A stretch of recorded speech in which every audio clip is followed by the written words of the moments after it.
اللهم صل على الحمدللہ رب العالمین والصلاة والسلام علی سید المرسلین اما بعد فاعوذ باللہ من الشیطان الرجیم بسم اللہ الرحمن الرحیم۔ محترم سامعین السلام علیکم ورحمۃ اللہ وبرکاتہ۔ پروگرام انوار-ال-علم میں میں ہوں آپ کا میزبان محمد صہیب شبیر۔ یہ پروگرام انفو ایئر میڈیا کی جانب سے پیش کیا جا رہا ہے۔ ہمیشہ کی طرح ہمارے ساتھ ان تمام موضوعات پر لب کشائی کرنے کے لیے موجود ہیں ابو الحسن سید احمد رضا شاہ صاحب۔ محترم سامعین، آج کا جو ہمارا موضوع ہے وہ ہے قیامت کی نشانیاں، کیونکہ قیامت کی نشانیوں کے حوالے سے بہت سے پروگرام جو ہے وہ کیے جا سکتے ہیں، تو لہٰذا ہم آج قیامت کی نشانیاں ایپیسوڈ 1 میں آپ کی خدمت میں حاضر ہیں، اور انشاءاللہ بالترتیب کے ساتھ جو ہے وہ قیامت کی نشانیوں کو آپ احباب تک پہنچانے کی کوشش کریں گے۔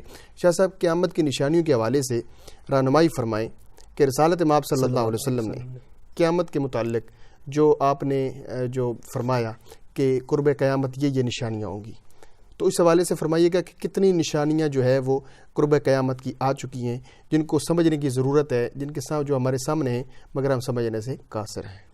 نحمدہ و نصلی علی رسولہ الکریم، اما بعد اعوذ باللہ من الشیطان الرجیم، بسم اللہ الرحمن الرحیم۔ اس وقت جس دور سے ہم گزر رہے ہیں اس کو کہتے ہیں فتنوں کا دور، اور ہم قرب قیامت کے دور میں ہیں۔ نبی پاک علیہ السلام نے 1400 سال پہلے ایسی نشانیاں بیان فرما دیں جس سے ہمارا ایمان بھی پختہ ہوتا ہے، اور ہمیں اس کو سمجھنے کی ضرورت ہے، ہماری نسلوں کو سمجھنے کی ضرورت ہے، کیونکہ بہت ساری نشانیاں پوری ہو چکی ہیں اور ہم بہت ہی سخت دور سے، آزمائشوں اور فتنوں والے دور سے گزر رہے ہیں۔ آئے دن نئے نئے فتنے، آئے دن اسلام کے اوپر نئے نئے حملے، آئے دن جو ہے وہ نئے نئے فتنے آ رہے ہیں۔ لہذا ہمیں ضرورت محسوس ہوئی کہ ہم اپنے ناظرین کو یہ بتائیں تاکہ وہ اپنی اصلاح بھی کر سکیں، ہم بھی اپنی اصلاح کر سکیں، ہم بھی غور و فکر کر سکیں، اور ہم اپنی نسلوں کی حفاظت کر سکیں، اور ہم رب کی بارگاہ میں آ جائیں۔ اس کے علاوہ اور حل نہیں ہے، بہت سخت دور ہے۔ مختلف پروگرام میں ہم بیان کریں گے۔ پہلے بھی ہم نے اس کو تھوڑا سا کور کیا تھا لیکن وہ انگلش میں تھا، ہم نے سوچا کہ ہم اپنے اردو ناظرین کے لیے بھی یہ ایک پوری سیریز لے کر آئیں۔ آج انشاءاللہ ایک روایت جو کہ جو ہے وہ ایک مشکوٰۃ شریف کی اور ترمذی شریف کی روایت ہے اور کافی لمبی ہے، ہم نے اس کو پہلے ڈسکس کیا تھا لیکن اتنی ڈیٹیل سے نہیں۔ آج انشاءاللہ اس کو ہم ذکر کرتے ہیں۔ اس سے پہلے ایک روایت نبی پاک علیہ السلام نے ارشاد فرمایا کہ قیامت تب تک نہیں آئے گی جب تک، یعنی قیامت کی نشانی میں سے ایک نشانی یہ ہے کہ یعنی علم کو اٹھا لیا جائے گا، علم کو اٹھا لیا جائے گا، ان یرفع العلم، علم اٹھ جائے گا، وَيَكْثُرُ الْجَهْلُ، اور جہالت جو ہے نا وہ کثیر ہو جائے گی، جہالت بڑھ جائے گی، اور ہم اس کو اپنی آنکھوں سے دیکھ رہے ہیں۔ جو صحیح اہل علم لوگ ہیں، جو واقعی اہل علم اور اہل تقوی ہیں، جن کے پاس واقعی خوف خدا اور علم ہو، جو معاشرے کی اصلاح کر سکتے ہیں، وہ دنیا سے اٹھتے چلے جا رہے ہیں۔ اور آنے والے جو لوگ ہیں، جو آنے والے ہماری نسل ہے، ہم اس کے اندر یہ چیز دیکھتے ہیں کہ ان کی علم دین کے اندر بہت ساری کمزوری ہے، اور یعنی آنے والے جو نا وہ دور کے اندر ہم ان کے اندر وہ علم کی مضبوطی نہیں دیکھ رہے۔ تو یہ ہے علم اٹھنے کی مثال کہ علماء اٹھا لیے جائیں گے۔ جی ایسے، اور آنے والے دور میں لوگوں کے پاس اتنا علم کیوں نہیں ہوگا کہ ہمارے ہاتھوں میں وہ آلے تھما دیے گئے ہیں کہ جو ہم علم سے روک رہے ہیں۔ سوشل میڈیا ہے، انٹرنیٹ ہے، اور بہت ساری ایسی خرافات ہیں جن کے اوپر ہمارا اکثر وقت ضائع ہو جاتا ہے۔ جہالت کثیر ہو جائے گی۔ لوگ سمجھتے ہیں انفارمیشن بہت بڑھ گئی ہے، انفارمیشن بڑھ گئی ہے، چاند تک کا پتہ چل گیا لیکن ہمسائے کا پتہ نہیں ہے، ایسے ہی بھائی کا پتہ نہیں ہے، بھائی سے دور ہو گئے، والدہ سے دور ہو گئے، ہم اپنے رشتہ داروں سے دور ہو گئے، ہم اخلاقیات سے دور ہو گئے۔ تو یہ جہالت ہی ہے، اس کو ہم علم نہیں کہیں گے۔ اگر ہمیں سائنس کا علم ہے لیکن سائنس کا علم ہونے کے باوجود ہم قاتل ہیں، سائنس کا علم ہونے کے باوجود ہمیں دوسروں کی فیلنگ کا احساس نہیں ہے۔ ہمارے پاس ہر چیز کا علم آ گیا، دنیاوی معلومات ہمارے پاس آ گئی ہے، بہت سارے ہم بہت بڑے پروفیسر بن گئے، لیکن ہمارے دلوں سے رشتوں کی قدر نکل گئی، ہمارے دلوں سے ہمارا جو اسلامی اقدار تھا، اثاثہ تھا، وہ نکل گیا۔ تو یہ جہالت ہے۔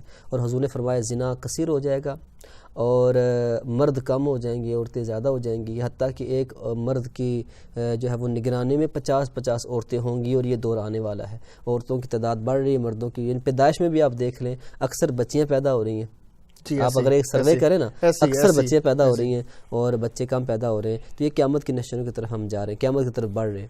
ایک ترمذی شریف اور مشکوٰۃ شریف کی روایت ہے، حضرت ابو ہریرہ سے روایت ہے، نبی پاک علیہ السلام نے ارشاد فرمایا اذا اتخذ الفی دیوالا والامانۃ مغنما والزکوٰۃ مغربا، جب بیت المال میں دی گئی جو چیزیں یعنی جس کو ہم کہتے ہیں چیریٹی یا صدقات، یا جس کو آپ کیا اسے کہتے ہیں وقف کے ساتھ جب خیانت کی جانے لگے، اللہ اکبر، اور حضور نے فرمایا جب زکوٰۃ کو لوگ قرض سمجھنا شروع ہو جائیں، یعنی یہ چند نشانے حضور نے بیان فرمائے کہ اے لوگوں جب تم یہ چیزیں دیکھ لو تو سمجھ لو کہ اللہ کا عذاب بڑا قریب ہے۔ جی فرمایا جب زکوٰۃ کو تم لوگ جو ہے وہ بوجھ سمجھنے لگیں، اور وَتُعُلِّمَ لِغَيْرِ الدِّينِ، اور لوگ پڑھیں تو صحیح لیکن دین حاصل کرنے کے لیے نہ پڑھیں، دنیاوی مقاصد کے لیے پڑھیں۔ لوگ علم حاصل کریں، چاہے وہ دین کا علم ہو چاہے دنیا کا علم ہو، لیکن ان کی غرض اور ان کا مقصد دین نہیں ہے، ان کا مقصد کچھ اور ہو۔ اور آگے فرمایا وَأَطَاعَ الرَّجُلُ امْرَأَتَهُ، جب تم دیکھو کہ ایک شوہر اپنی بیوی کی تو پیروی کرتا ہو، وَعَقَّ أُمَّهُ، اور اپنی ماں کی نافرمانی کرتا ہو، اپنی بیوی کی اطاعت کرتا ہو اور والدہ کی نافرمانی کرتا ہو۔ یہ ہم دیکھ رہے ہیں اپنی آنکھوں سے، شادی سے پہلے کچھ اور ہے، شادی کے بعد اپنے والدین کے ساتھ کیا سلوک ہوتا ہے بیوی کے کہنے پر، اور یعنی وہ بیلنس نہیں کر پاتے، انسان دھکے دے کے والدین کو نکالے جاتے ہیں۔ ایسے ایسے مثالیں ہیں کہ اولڈ ہاؤس میں جمع کروا رہے ہیں اپنے والدین کو، داخل کروا رہے ہیں۔ فرمایا کہ جب تم دیکھو ایک آدمی اپنی بیوی کی پر فرما برداری کر رہا ہے اور اپنی والدہ کی نافرمانی، وَأَدْنَا صِدِيقَهُ وَأَقْصَى أَبَاهُ، فرمایا کہ جب تم دیکھو کہ لوگ اپنے دوستوں سے تو قریب ہو جائیں، اپنے والد سے دور ہو جائیں۔ اللہ اکبر۔ تو ہماری ینگسٹرز، ہماری ینگ جنریشن دیکھیں، وہ چیزیں اپنے والدین سے شیئر نہیں کر سکتے جو چیزیں اپنے دوستوں سے شیئر کرتے ہیں، اور دوستوں سے اتنا قریب ہیں اور والدین جو ہے ان سے دور ہو گئے۔ یہ جب تم دیکھو، یہ ساری حضور نے آگے بہت لمبی حدیث فرمایا وَظَهَرَتِ الْأَصْوَاتُ فِي الْمَسَاجِدِ، جب تم دیکھو کہ مسجدوں کے اندر آوازیں بلند ہونا شروع ہو جائیں، آوازیں ظاہر ہو جائیں، جب لوگ مسجدوں میں لڑنا شروع ہو جائیں، اور اس کی مثال ہم اپنی آنکھوں سے دیکھ سکتے ہیں۔ ہم نے بہت سارے ایسی مثالیں دیکھی کہ لوگ اپنی ذاتی غرضوں کی وجہ سے مسجد میں آ کر لڑتے ہیں، گالیاں دیتے ہیں، اونچی اونچی لڑتے ہیں، تقدس کو پامال کرتے ہیں۔ فرمایا جب تم یہ دیکھو کہ لوگ مساجد میں آئیں، اچھا یہ بھی دیکھا کہ جن کی گھر نہیں چلتی، جن کو گھر کو گھاس نہیں ڈالتا، وہ مسجد میں آ کر روب ڈالنا شروع کر دیتے ہیں، اور مسجد کے تقدس کا ان کو پتہ ہی نہیں ہے۔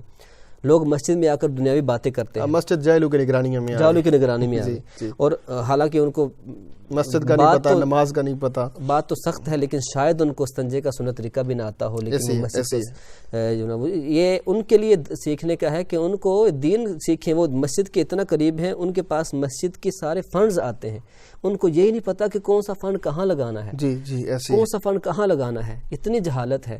کل بروز قیامت ایک پائے پائے کا حساب ہوگا۔ آگے حضور نے فرمایا وَسَادَ الْقَبِيلَةَ فَاسِقُهُمْ، قوم کا سردار ان کا سب سے بڑا جو ہے وہ ذلیل شخص قرار دے دیا جائے، قوم کا سردار بن جائے۔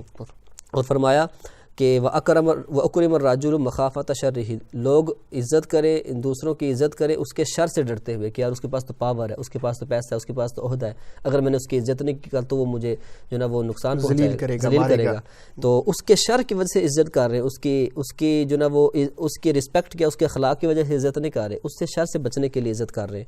اور فرمایا کہ جب گانے والیاں ظاہر ہو جائیں اور آلات موسیقی ظاہر ہو جائے، اب دیکھیں آلات موسیقی کتنے ظاہر ہو گئے، موسیقی کے آلات کتنے بڑھ گئے ہیں۔ اور فرمایا کہ شراب عام پی جائے، اور وَلَعَنَ آخِرُ هَذِهِ الْأُمَّةِ أَوَّلَهَا، فرمایا کہ اس امت کے آخری لوگ یعنی بعد میں آنے والے لوگ پہلوں کے اوپر لعنت بھیجیں گے۔ آج آپ کے سامنے مثالیں ملتی ہیں کہ لوگ کہتے ہیں کہ وہ پہلے والے تو دقیانوس تھے، ان کو کیا پتا، ہمیں سارا پتہ ہے۔ ایسے لوگ یعنی اس دور کے لوگ پہلے دور کے لوگوں پر لعنت کریں، ان کو کم ظرف سمجھیں، ان کو جو ہے سمجھے کہ ان کو کچھ پتہ ہی نہیں تھا یہ۔ اور فرمایا کہ جب تم یہ ساری چیزیں دیکھ لو فَارْتَقِبُوا، پھر انتظار کرنا، عِنْدَ ذَلِكَ، اس وقت انتظار کرنا، رِيحًا حَمْرًا، فرمایا اس وقت انتظار کرنا سرخ ہواؤں کی، انتظار کرنا زلزلوں کی، انتظار کرنا خسفاً، زمین میں دھنس جانے کی۔ آپ نے بہت سارے ایسی مثالیں دیکھی ہوں گی کہ گاڑی جا رہی ہے، زمین پھٹی گاڑی اس میں چلے گی، انسان اس کے اندر اب تو جو نا وہ ایسی ویڈیو بھی چلی تھی کہ لوگ جو نا وہ ڈانس کر رہے ہیں اور سارے وہ نیچے چلے جاتے ہیں، وہ پھٹتا تو نیچے چلے جاتے ہیں۔ فرمایا قیامت کی نشانی ہے، اور تم انتظار کرنا اس وقت وہ اللہ تعالیٰ کی طرف سے عذابات کا، کتنی تیزی سے، فرمایا کہ اتنی تیزی سے جیسے ایک ہار ہو اور ہار کا دھاگا ٹوٹ جائے، اور دھاگا ٹوٹنے کے بعد اس کے موتی جتنی تیزی سے زمین پہ گرتے ہیں اتنی تیزی سے رب تعالیٰ کی طرف سے عذابات آئیں گے۔ کبھی طوفان آ رہا ہے، کبھی سونامی آ رہی ہے، کبھی زلزلے آ رہے ہیں، تو یہ ساری قیامت کی نشانیاں ہیں۔ اور ایک اور بہت ساری حدیث نبی پاک علیہ السلام کی حدیث، اور ان میں سے ایک حدیث یہ ہے کہ حضور نے فرمایا کہ لا تقوم الساعة حتى يتقارب الزمان، قیامت تب تک نہیں آئے گی جب تک وقت قریب ہو جائے گا، یعنی وقت کے اندر برکت اٹھا لی جائے گی. حتی سنت کو شاری فرمایا یہاں تک کہ سال ایک مہینے کی طرح گزرے گا، مہینہ ہفتے کی طرح گزر جائے گا، ہفتہ دن کی طرح گزر جائے گا، اور دن ایک گھنٹے کی طرح لگے گا، اور ایک گھنٹہ ایسے گزرے گا جیسے چھوٹی سی سرخ لکڑی کو آگ لگائیں تو وہ ختم ہو جائے. تو آج ہم دیکھتے ہیں، آج اگر ہم غور کریں 10 سال پہلے کا سوچیں تو لگتا ہے ایسا جیسے کل کی بات تھی. تو وقت کے اندر برکت ختم ہو جائے گی. آگے ایسی ایسی علامات حضور علیہ السلام نے بیان فرمائی ہیں کہ انسان کہتے ہیں واقعی وہ سچ فرما گئے. حضور علیہ السلام نے سچ فرمایا، حق فرمایا. ہم نے غور کرنا ہے انشاءاللہ. باقی ہم اپنے اگلے ٹاپک کے اندر اس کو ڈسکس کریں گے. سامعین، قیامت ایک ایسی اٹل حقیقت ہے. رسالت مآب صلی اللہ علیہ وسلم نے ہمیں بڑی وضاحت سے بیان فرمایا کہ قیامت کی نشانیاں کیا ہیں، اور وہ ہر گزرنے والی گھڑی جو ہے وہ ہمیں قیامت کے قریب لے جا رہی ہے. ہر گزرنے والی گھڑی ہمیں موت کے قریب لے جا رہی ہے، مگر ہم ان تمام معاملات سے بے خبر ہو کر دنیا کی رنگینیوں میں اس قدر گم ہو گئے ہیں. ہمیں نہ خدا کا پتہ ہے، ہمیں رسالت مآب صلی اللہ علیہ وسلم پر درود و سلام پڑھنے کی توفیق مل رہی ہے، نہ نماز کی، نہ روزے کی. سامعین، ایک وہ وقت آئے گا جب مالک السماء نے جس دن کا وعدہ فرمایا ہے وہ دن آئے گا، اور اس دن ہر شخص کو حساب و کتاب دینا ہوگا. مالک السماء ہمیں اس دن کے آنے سے پہلے اس دن کی تیاری کرنے کی توفیق عطا فرمائے، اور رسالت مآب صلی اللہ علیہ وسلم کی بتائے ہوئے طریقوں پر عمل پیرا ہو کر زندگی گزارنے کی توفیق عطا فرمائے. وآخر دعوانا ان الحمدللہ رب العالمین. اللهم صل على